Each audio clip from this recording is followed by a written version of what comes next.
Hello everyone, Odoo development tutorial বাংলাতে আপনাদের স্বাগত। আজ আমরা আলোচনা করব সার্চ কাউন্ট এবং ব্রাউজ নিয়ে। তো শুরু করা যাক। ধরা যাক স্কুল ম্যানেজমেন্টের মধ্যে দুটো স্কুল আছে, তার মধ্যে কিছু স্টুডেন্ট আছে। তা আমরা চেক করব যে কোন স্কুলে কয়টা স্টুডেন্ট আছে, সেটা আমরা কিভাবে সার্চ কাউন্ট ইউজ করে বের করতে পারি। তো এই জন্য যেটা করা লাগবে, আমাদের হচ্ছে স্কুল ম্যানেজমেন্ট থেকে আমরা এটা ট্রাই করব। আমরা শুরু করি।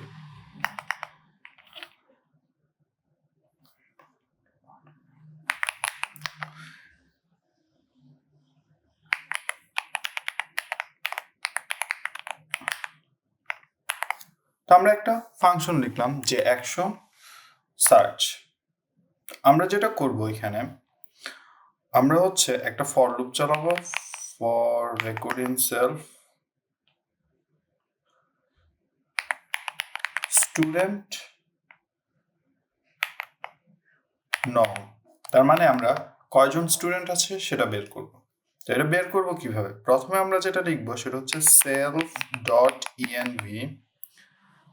এরপরে হচ্ছে আমরা থার্ড ব্র্যাকেট দিয়ে কোটেশন দিয়ে এর ভিতরে আমরা মডেলের নামটা লিখবো, যেই মডেল থেকে আমরা অ্যাকচুয়ালি ডাটাটা আনতে চাচ্ছি। তো আমরা স্কুল স্টুডেন্ট থেকে ডাটাটা আনতে চাচ্ছি, তাই লিখবো স্কুল ডট স্টুডেন্ট। এরপর আমরা লিখবো সার্চ আন্ডারস্কোর কাউন্ট। এর ভেতরে আমরা যেটা লিখবো সেটা হচ্ছে ডোমেন। ডোমেন লেখার নিয়ম হচ্ছে সার্চ কাউন্ট দিয়ে ফার্স্ট ব্র্যাকেটের ভিতরে থার্ড ব্র্যাকেট দিব, এর ভেতরে আরেকটা ফার্স্ট ব্র্যাকেট দিব। দেন হচ্ছে যে আমরা কোন ফিল্ডের সাপেক্ষে আনবো। যেমন আমরা বলতে পারি যে স্কুল স্টুডেন্টের ভেতরে কি কি ফিল্ড আছে। তো এখানে একটা ফিল্ড দেখছি যে স্কুল নেম আছে, যেটা ক্লাস আইডি থেকে স্কুল আইডি বের করে সেখান থেকে নাম আন। তো ডিরেক্ট অ্যাকচুয়ালি কোনো রিলেশন নেই, সেজন্য আমরা যেটা করব, আমরা স্কুল ম্যানেজমেন্ট সার্চের ভেতরে লিখব যে ক্লাস আইডি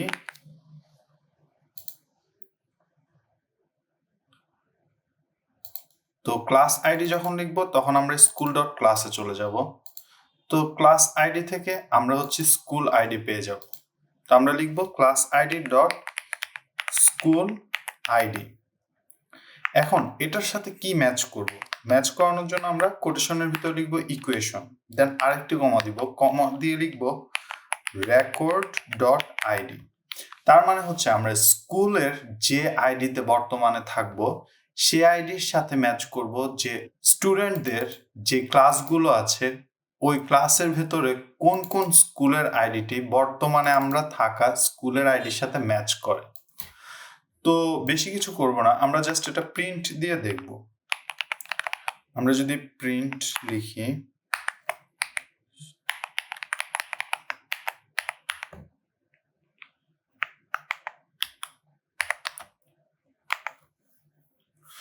তো হয়ে গেল। এখন এই ফাংশনটি কখন রান করবে, এর জন্য আমরা একটা কাজ করতে পারি যে একটা বাটন ক্রিয়েট করে দিতে পারি। তো এটা যেহেতু স্কুল ম্যানেজমেন্টে লেখা, তাহলে ভিউস এর ভিতরে স্কুল ম্যানেজমেন্টে আমরা চলে যাব। এরপর এখানে শিটের ভিতরে একটা বাটন অ্যাড করব। বাটনের নেম দিব ওই ফাংশনের নেমটি, যেটা আমি কপি করে এনেছি। টাইপ দিব অবজেক্ট, আর স্ট্রিং আপাতত তেমন কিছু দিব না, আমরা জাস্ট টেস্ট লিখে রাখছি। এখন আমরা সার্ভার রেজিস্টার দিয়ে একটা রিলোড দিব, তাহলে আমরা এখানে টেস্ট বাটনটি দেখতে পাচ্ছি।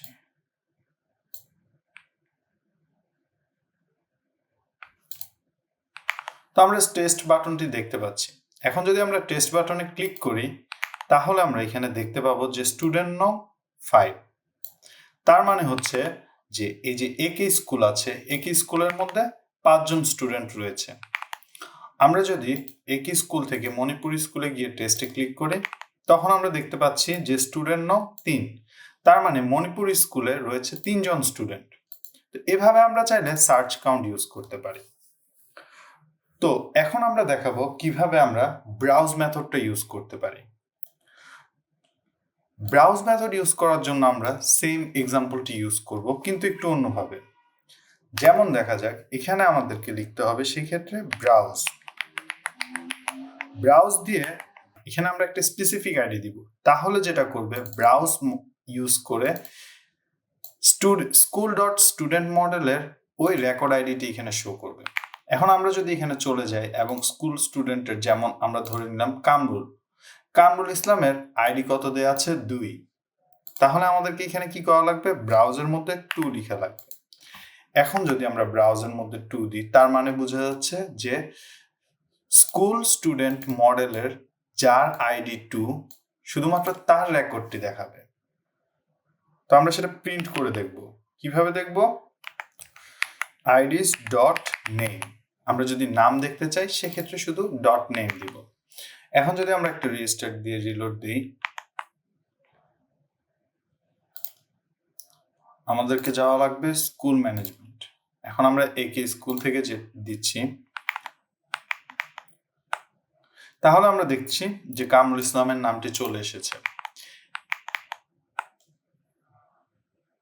আমরা যদি অন্য কারো রেকর্ড দেখতে চাই, যেমন এখানে আমরা 2 এর জায়গায় দিয়ে দিলাম 3,